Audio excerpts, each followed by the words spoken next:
In solo leveling, after 3 monarchs ambush the national-level hunter Christopher Reed, the one who is believed to possess a fragment of brilliant light, the hunter uses spiritualization, declaring to the monarchs that at least one of them would die at his hands tonight, blasting his entire mansion to pieces. In Japan, after the S-rank gate raid, civilians gather saying that they wanted to see the famous hunter who had saved their lives at least once, with the crowd numbering over 100,000 people. Baru comes out informing Drippy Woo that the people present wanted to express their reverence towards him, so he should raise his hand to respond to the people in acknowledgement. "It's not like that," Drip Woo responds.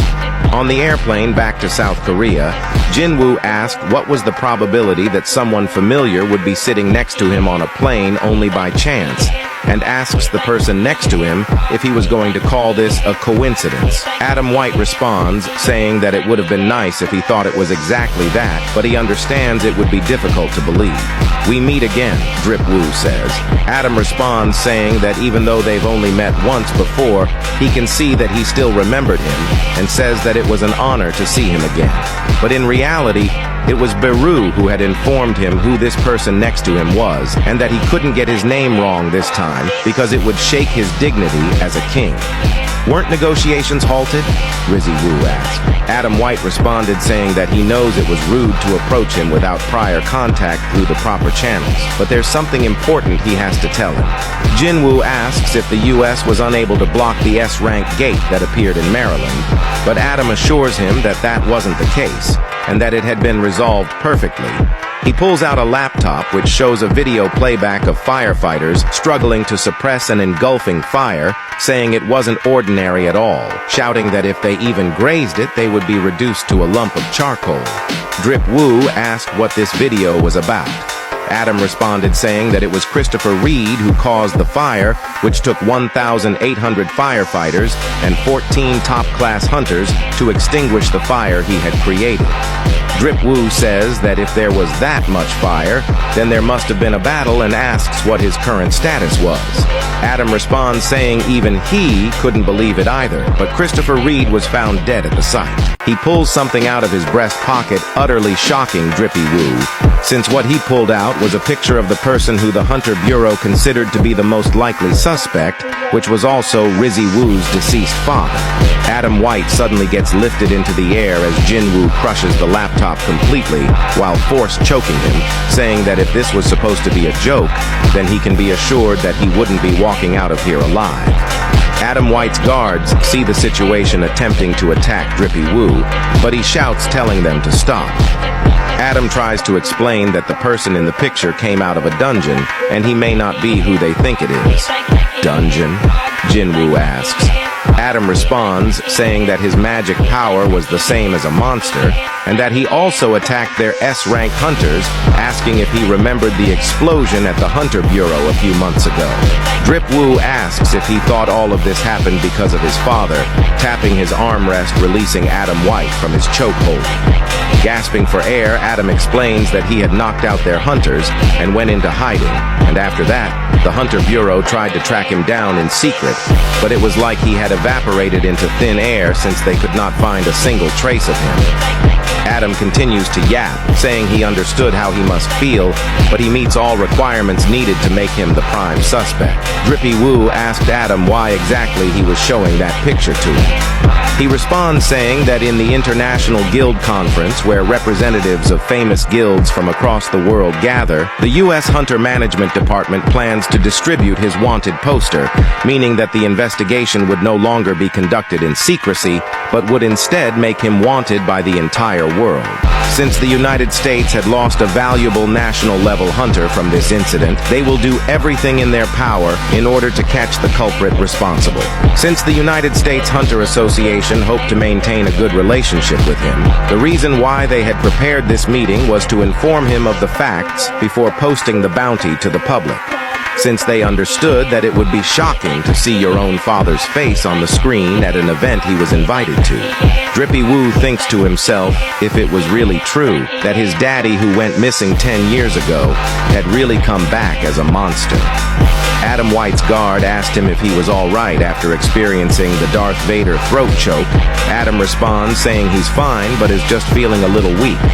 Adam is utterly shocked since Papa Wu managed to use telekinesis, saying it was on a totally different level compared to high-ranked mages who can only move objects, and only thought national-level hunters could wield it to this extent, making Adam finally realize that Hunter Sung Jin-Woo is truly the 6th national-level hunter, quickly thinking that he should let the vice director know of this development. The International Guild Conference, an important event in which the representative guild of different nations across the globe are invited to discuss the future of the hunter profession.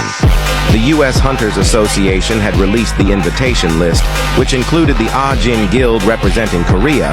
This had caused a huge commotion around the world, since the guild only had one high-ranking hunter, which was Sung Jin-Woo himself, essentially announcing that one hunter was much better compared to countless guilds around the world that had several top-class hunters in their ranks.